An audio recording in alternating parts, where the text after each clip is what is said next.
Golazo. Ya, ok.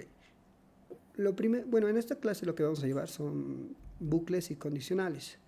Entonces, Ujú. lo primero que vamos a ver es cómo se define en Julia los rangos, las listas o los vectores de manera rápida. Entonces, la notación es esta, la que ves. Es uno, dos puntos, es decir, el inicio, dos puntos, el fin. Si nosotros ejecutamos solamente eso, observas que nos sale uno, dos puntos, 10. Entonces, pero para eso utilizamos la palabra reservada, Colette. Este nos va a ayudar a mostrar, internamente esto es un vector del 1 al 10. Julia ya lo entiende así, pero visualmente nosotros utilizamos esta palabra reservada y nos va a generar los elementos del vector. Entonces, esa es la función de esta palabra reservada. Entonces, lo que aquí hacemos en el siguiente ejemplo, decimos empieza en 2, disculpa, empieza en 0, vas a ir de 2 en 2 elementos y vas a terminar en 10. Entonces, empieza en 0 y termina en 10. Si Ya. nosotros no ejecutamos con la palabra reservada, simplemente nos sale esta notación. Pero, ¿qué significa? Bueno, disculpa, lo que internamente, como lo trabaja Julia, es un vector. Ahora, en Julia igual hay los rangos, pero los rangos nos dicen, el primer elemento es inicio, el segundo sería fin, y el tercer elemento es en cuánto quieres dividir tu Sí, rango. perfecto. Entonces, lo mismo ejecutamos y nos va a salir la notación de los dos puntos. Pero Mm, utilizamos la palabra reservada y ya nos muestra como vector. Todos los elementos. Exacto. Ya. Entonces, esa es la función de esa palabra reservada. Ahora Mm, vamos a ver aquí un ejemplo de cómo definimos el tamaño de un determinado vector, una determinada lista. Entonces, con la palabra reservada tamaño, nosotros podemos ver, en este caso, que el vector 1 tiene 5 elementos. Entonces, esto nos ayuda a determinar tamaño. También hay otra palabra reservada, que es size, pero esta nos va a devolver en forma de filas y columnas. Ronald, una pregunta. Dime. ¿Estás grabando o Sí, no? lo estoy grabando, solo Ah, que ya. está con... Con el, Está con... ¿Qué se llama? con Atajos el de teclado. OBS. Sí, Ya. está con atajos de teclado, así Ya, que no, no buenísimo. te preocupes. Hola, grupo. Jeje. Sí. Ahora sí, Como te sí. decía, hay otra palabra, hay otra función donde nos ayuda igual a determinar el tamaño del vector. Pero hay una pequeña diferencia entre estos dos. Estos dos, que es, aquí hay que saberlo utilizar. Acá simplemente nos da el elemento 5, pero acá nos Ujú. da en forma de Claro. tupla. Nos da De tu- 5, pero no hay el uno. Entonces esto sí hay que saberlo tratar, porque así Mm, nos muestra Julia. Otra cosa interesante de Julia es que siempre el primer elemento que vamos a ir registrando, el primer elemento siempre va a empezar en 1. No es como en otros lenguajes de programación que empieza en 0. En Julia es 1 y ahí se define todo. Uy. Esa es una ventaja o desventaja, depende cómo lo queramos ver. Ventaja para los que estamos iniciando a programar, porque así entendemos bajo la lógica natural, se podría decir. Desventaja para aquellos que vienen de lenguajes de programación donde el primer elemento era cero, que ya están acostumbrados a hacer sus iteradores, sus bucles, etcétera, de una forma natural, considerando el primer elemento en cero. Personalmente, en lo particular, a mí me gusta que siempre empiece en uno porque es como yo aprendí a hacer las cosas desde pequeño, ¿no? Entonces, vamos a ver ahora el bucle for, directamente vamos a saltar ahí.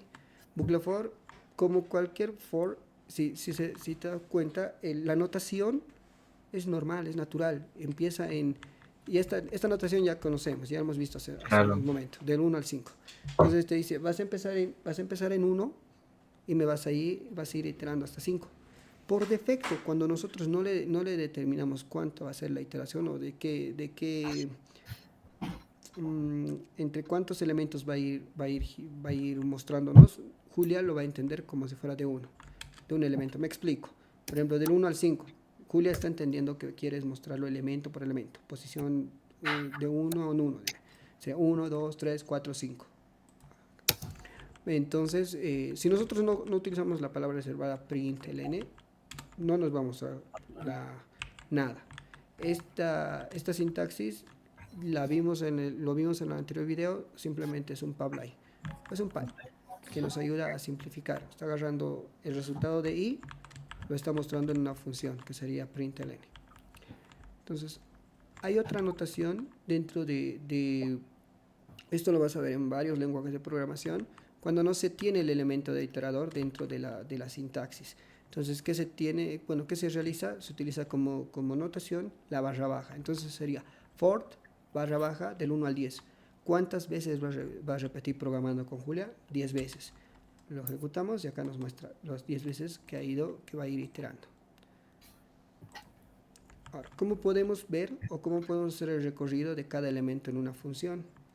Entonces, en este ejemplo, con el bucle for, ¿cómo lo vamos a ver? Declaramos un vector, en este caso lo voy a denominar B2, y le vamos a las variables o los elementos que van a tener son textos, son las letras P, S, A, Q.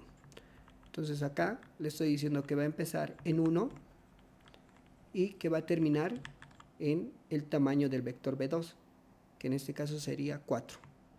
Y quiero que me muestre cada elemento del vector. Entonces me da P, S, A y Q. Entonces, prácticamente ese es el for. La sintaxis es muy familiar. Si saben, no sé, Python, la diferencia entre Python es que acá declaramos el end, es decir, que sí, no está limitado a una tabulación. Eso es algo bueno.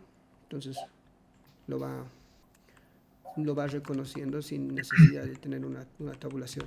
Si estás manejando Visual Studio Code, entonces lo pintas y aprietas Control K, F y automáticamente Visual Studio Code te lo va a poner las tabulaciones con Julia.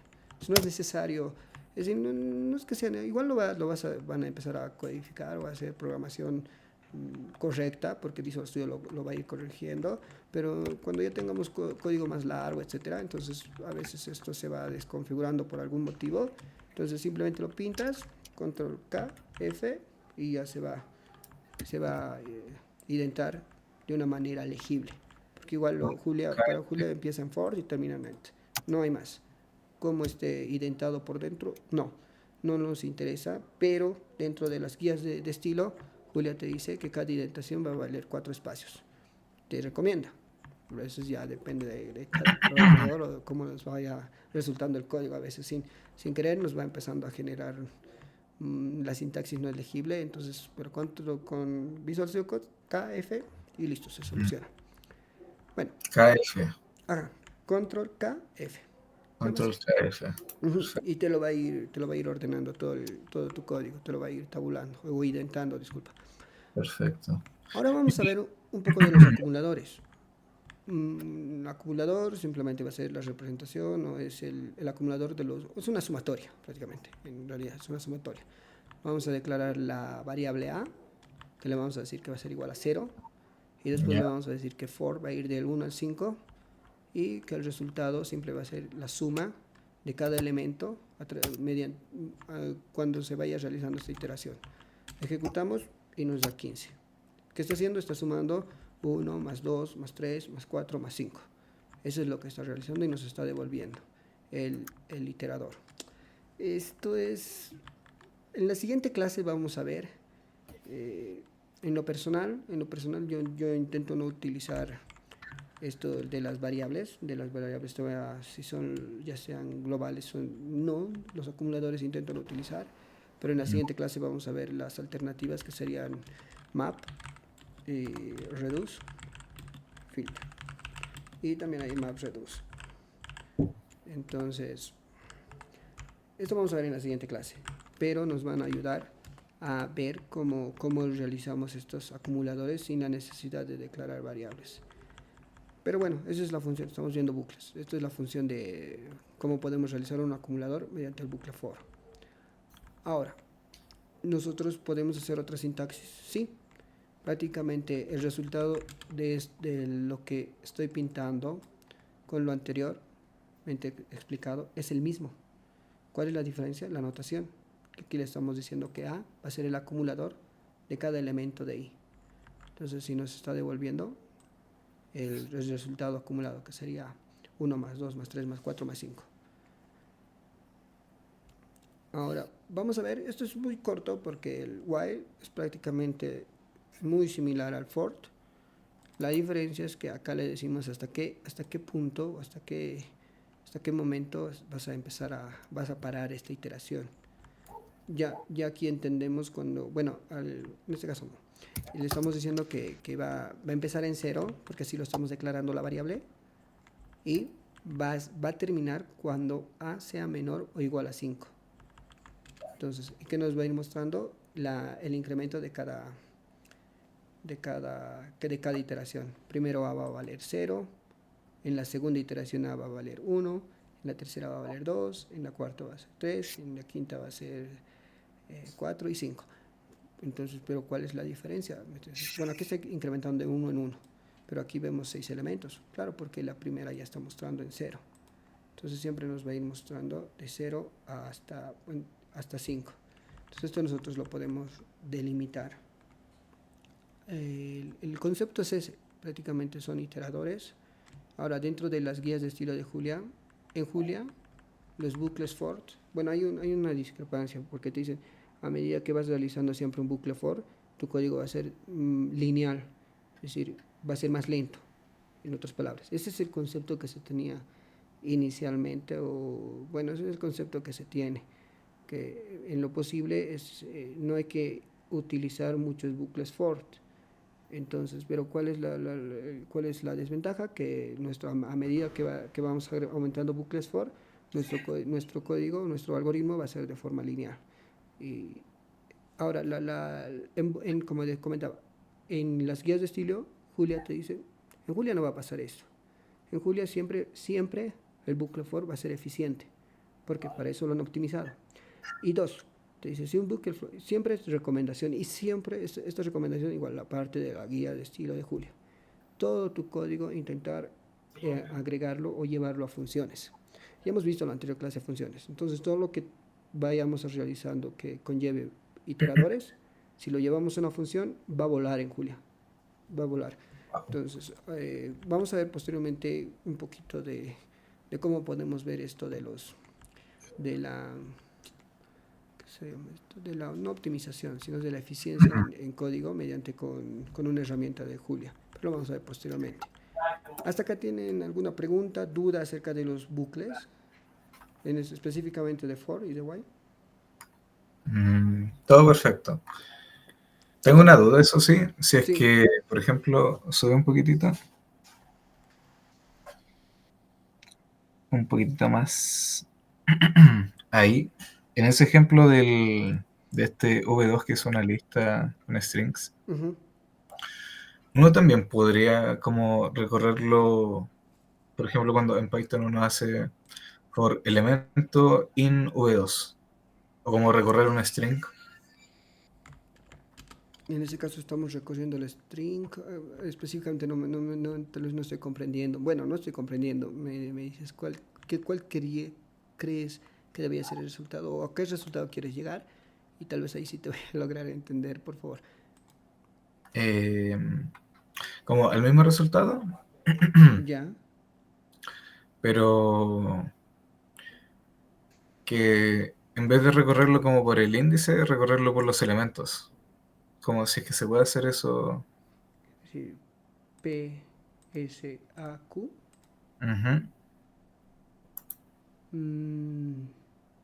Claro, vamos a ver. Sí. Así como Ya por entiendo. Es decir, en for, vez de colocar los índices, quieres que... como recorriendo la lista, por ejemplo, con Sí, el for, ¿se puede? sí, dame un rato, dame un rato. Ok. Vamos a ver esto. En vez de esto, vamos a colocar...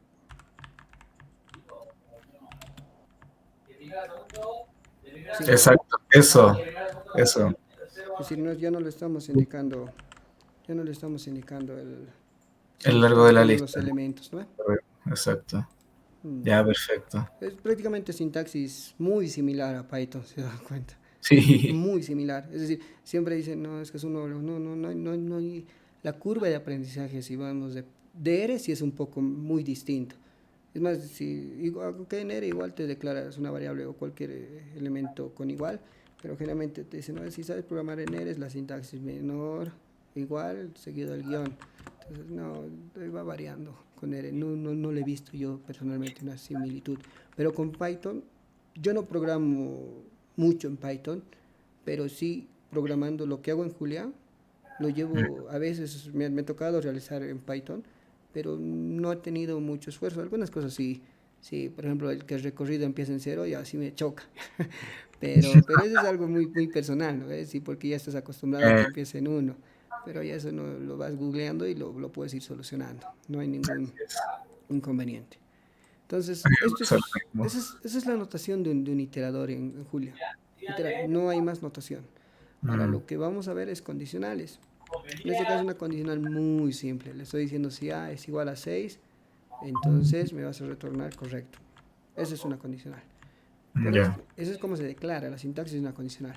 Pero ¿cómo podemos hacer un poquito más complejo? Le decimos si A es igual a 6 y B es igual a 43, entonces me dices que las dos variables son iguales. Si A es menor, entonces siempre acá después. Si queremos hacer un si, entonces va a ser if o else if. Mm, Entonces es la notación. Cuando tengamos la palabra reservada else, no necesitamos que acá venga fórmula. No es necesario.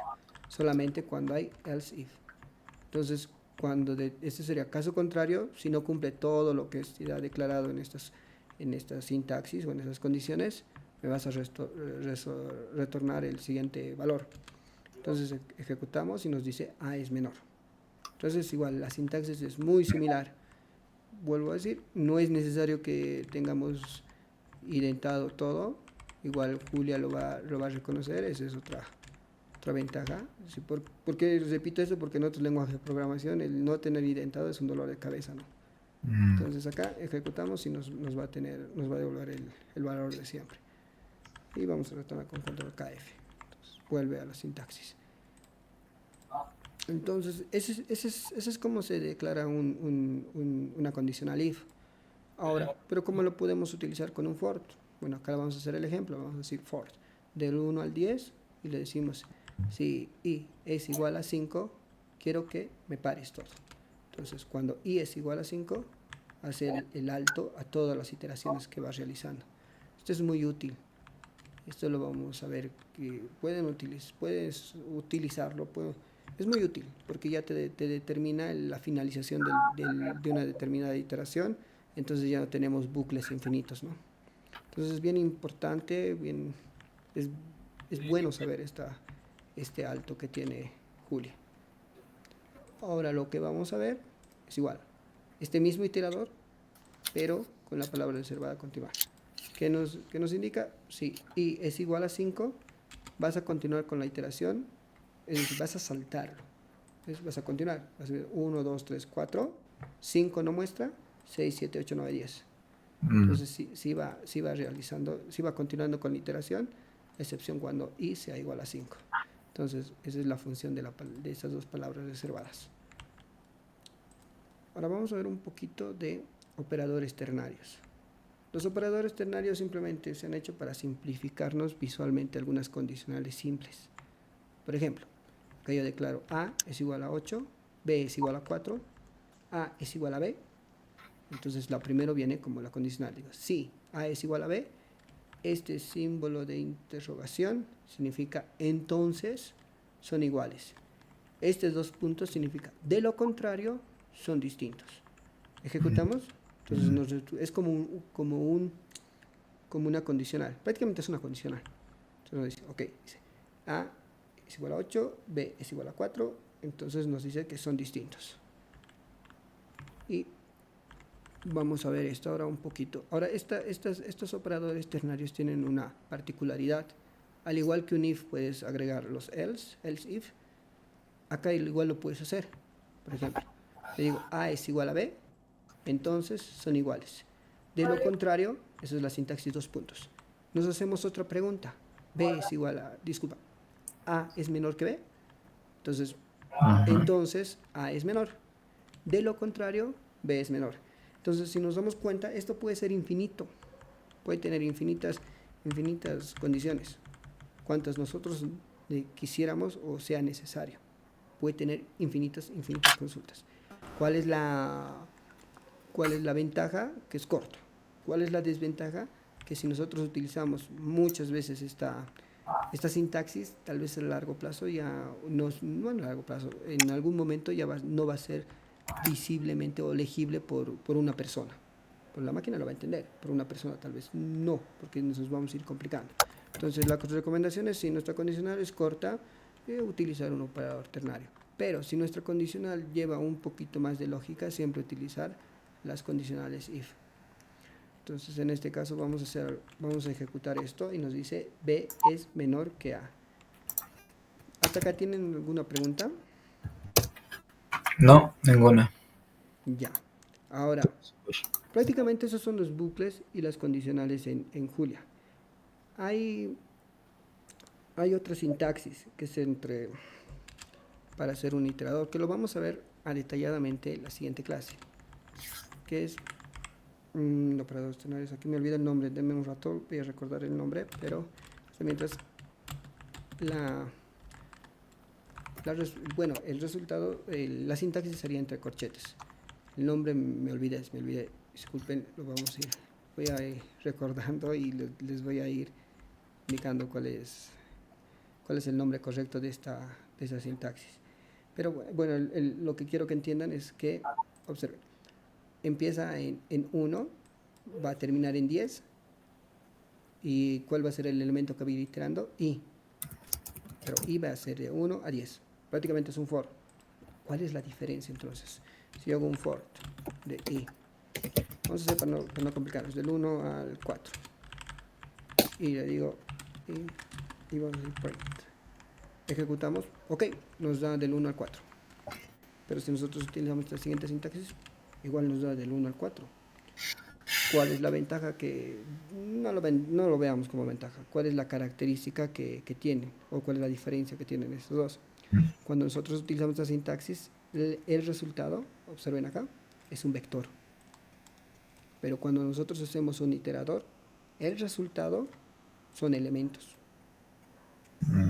Esa es la principal característica. Gracias. Entonces, igual esto lo vamos a ver en la siguiente clase con detalle, pero esto igual lo vamos a ver con bucle map, cómo se hace una sintaxis. Igual, le digo del 1 al 4 y el iterador va a ser i. Ejecuto y el resultado es un vector. Prácticamente estos dos son lo mismo, son sintaxis. Vamos a ver la siguiente clase, como les digo, pero observen, la diferencia entre un for y un map y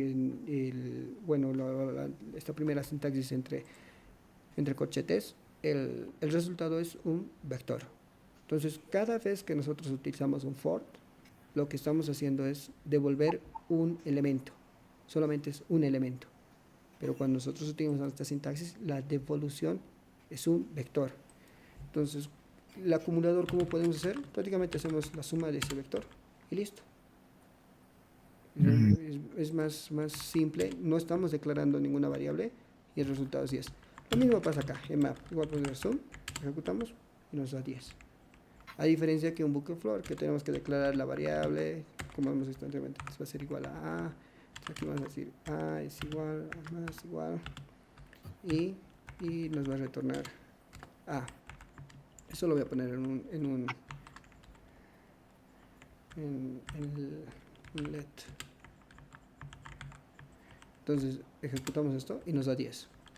Entonces es cuestión de sintaxis, cuál utilizarlo, cómo utilizarlo y dónde utilizarlo.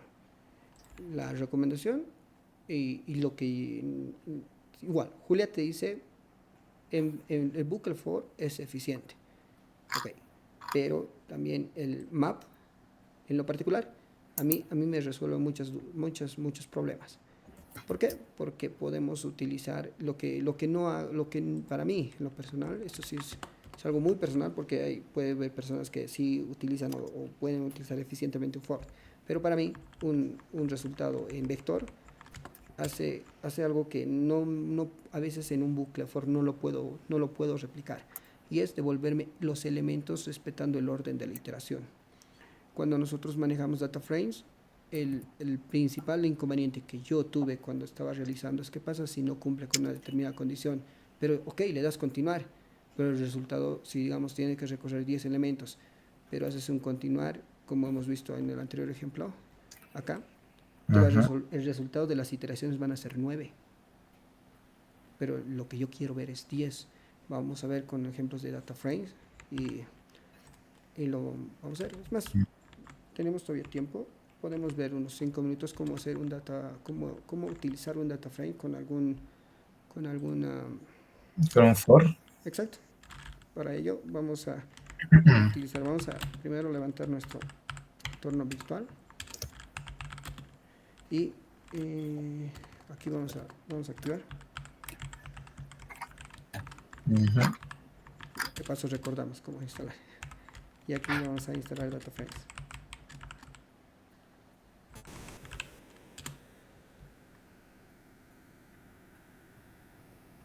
Mm, ah, es con ese.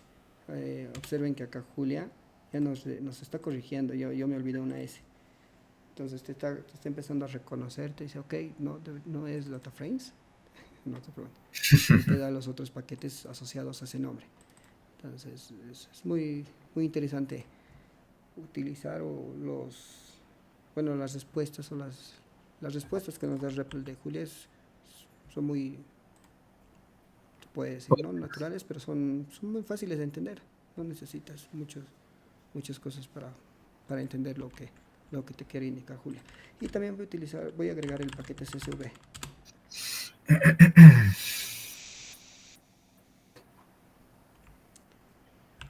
Vamos a, también mientras nos vamos a ir a documentos, soy Julia y vamos a ver si tengo acá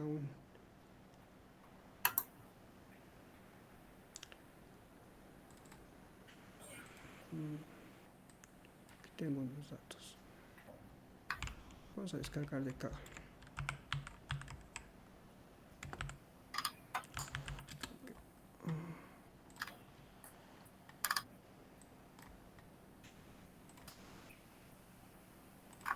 Vamos a descargar unos datos, cualquiera, el primero que nos aparezca para, bueno, este. Y vamos a descargar.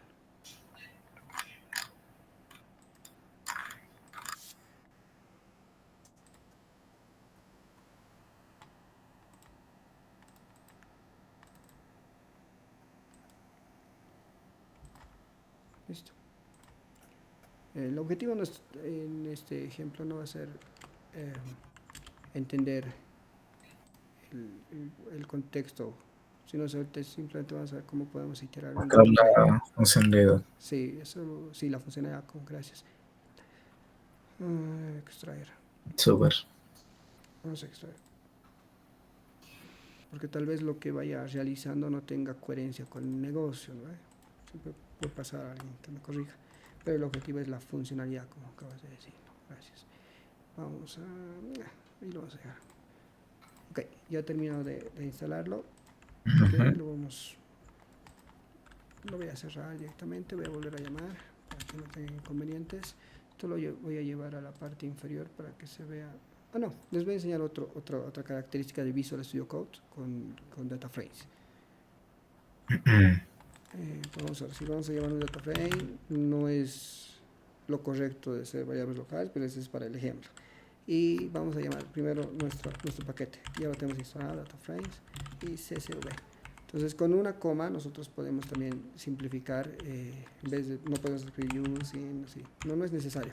Con una coma ya podemos Mm. diferenciarlo.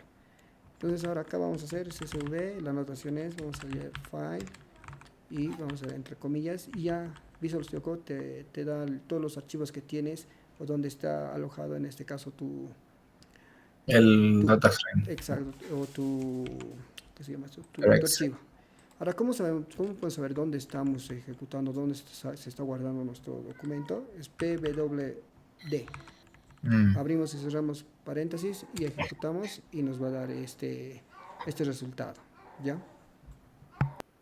Perfecto.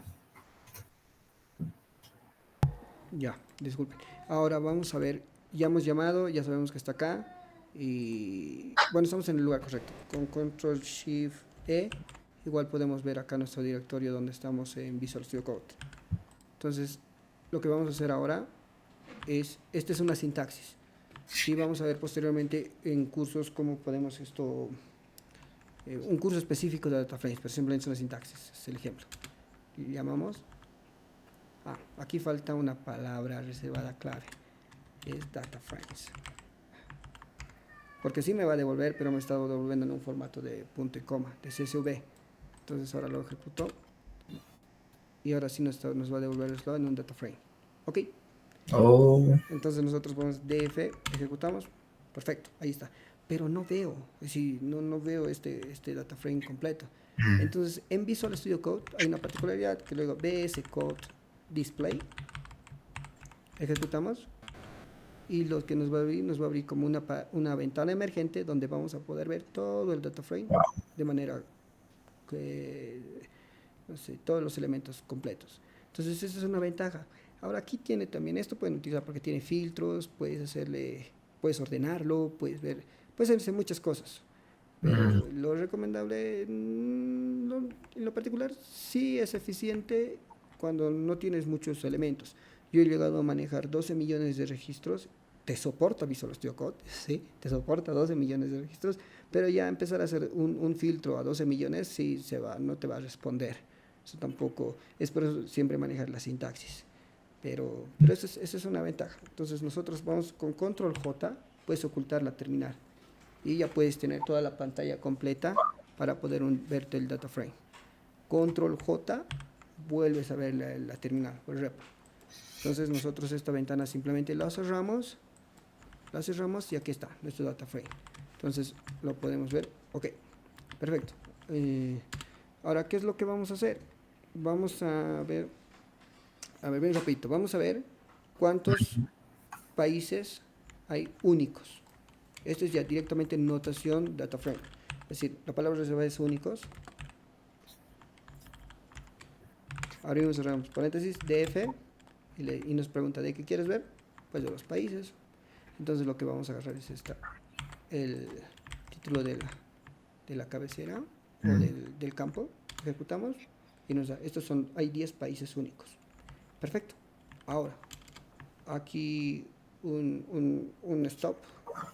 La anotación para llamar a cada campo es el data frame, punto, y el nombre del campo que quieres saber. Yo quiero saber la edad, punto, y nos da todos los elementos, los 5000 elementos de la edad. Es una anotación de data frames, nada más. Es como lo puedes llamar. Entonces acá lo único que le estoy haciendo, el elemento único, o los elementos únicos del campo países, nada más. Entonces ya ahora queremos iterar, podemos ver, vamos a hacer algo bien obvio, pero para el ejemplo, para que veamos, primero vamos a llamar a def, veremos un rato cómo está vamos a ver qué podemos realizar. Ok, vamos a hacer los 10 primeros, aunque hay una función en Julia que nos devuelve los 10 primeros. Pero este es el ejemplo cómo podemos hacer un bucle for en acá. Ahora voy a decir los 10 primeros. Y vamos a terminar la condicional. O el iterador, disculpen. Entonces voy a decir del data frame. Ahora sí, le vamos a decir de qué campo. Del campo con países. Y le voy a decir que me vaya mostrando los 10 primeros elementos. Aquí falta algo bien importante, Julia, si quieres ver en terminal, el print ln.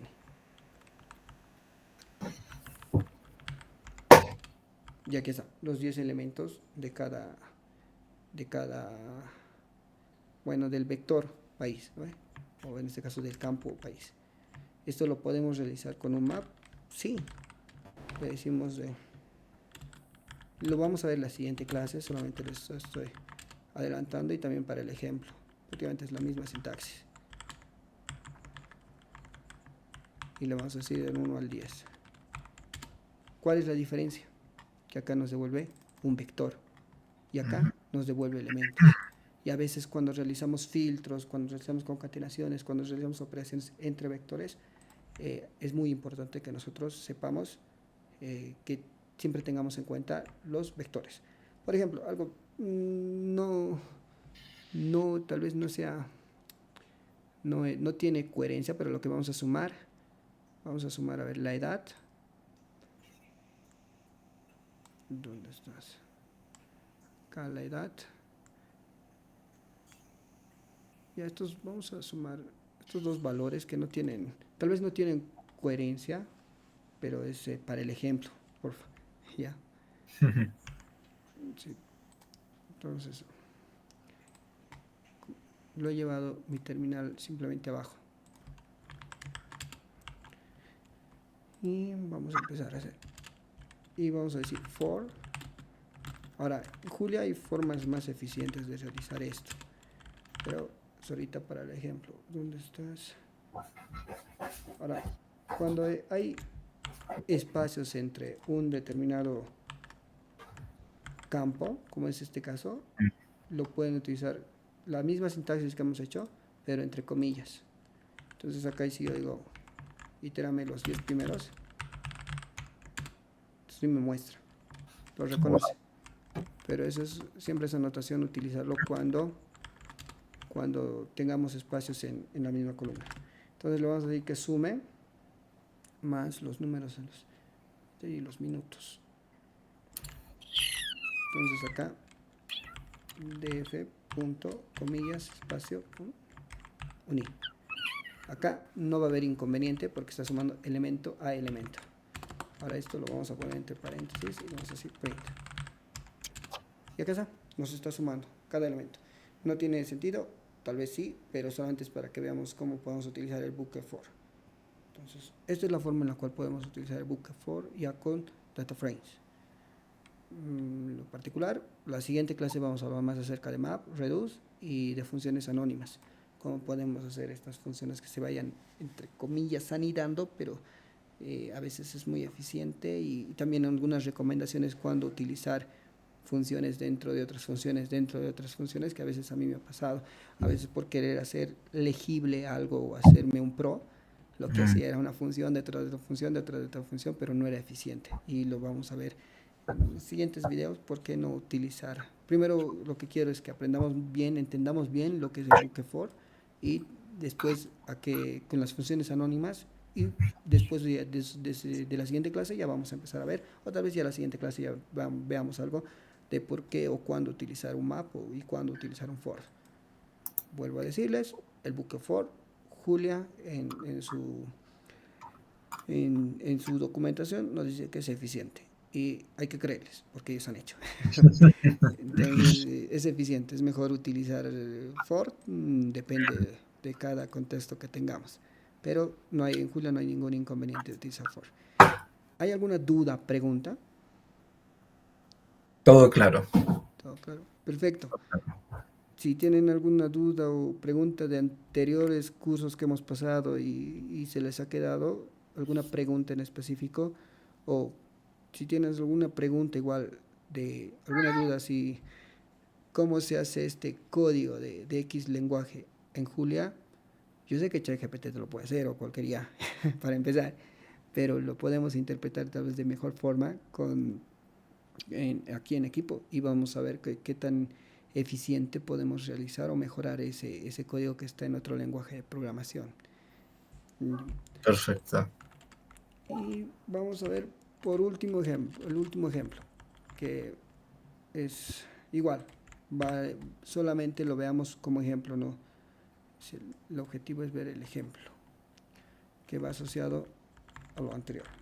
En la anterior clase hemos llevado los structs, que son las estructuras o tipos de datos en Julia. Esto es muy importante en Julia. Julia no es un lenguaje de programación orientado a objetos directamente, así como naturalmente lo conocemos. Tampoco es un lenguaje orientado a funcional. Te dice que es multiparadigma. Ok, pero dentro de la esencia de Julia es que es despacho múltiple. Entonces, cuando nosotros queremos ver esto de a qué se refiere con despacho múltiple, primero tenemos que entender que en Julia, bueno, los lenguajes de programación orientados a objetos, es fácil realizar alguna clase, pero ya empezarle a agregar métodos se nos va complicando. La inversa pasa en la funcional. Puedes agregar los métodos que tú quieras, pero modificar una clase es un poquito complicado. Aunque no hay clases en lenguaje de programación funcional, pero agregarle más métodos se nos resulta un poquito más complejo. Eh, entonces, ¿cuál es la ventaja? Bueno, ¿cuál es la solución? Entonces, a esto se le conoce también como el problema de la expresión, si literal. Ustedes buscan problema de la expresión en inglés, porque Ujú, en español te va a salir otra cosa. ujú. Entonces, vamos a ver, vamos a hacer un video corto acerca de esto, del problema de la expresión, y ese problema de la expresión te va a venir a solucionar el despacho múltiple. Entonces, pero vamos a ver a qué nos referimos. Vamos a ver persona. Esta persona va a tener dos atributos. Va a tener la edad, que va a ser entero, y va a Ya. tener un nombre, que va a ser un string, un texto. Listo. Entonces ahora aquí ya hemos creado nuestra estructura. Vamos a crear un método que le vamos a decir, a ver, ¿cuál? Aquí en vez de edad, ya, vamos a colocar que me itere la edad que el usuario vaya ingresando. Entonces, sí, iterar edad. Entonces, aquí voy a decir función, iterar edad, vamos a decir, ok. ¿Qué va a tener? ¿Qué va a recibir? Va a recibir el tipo persona. Y acá vamos a decir x.edad.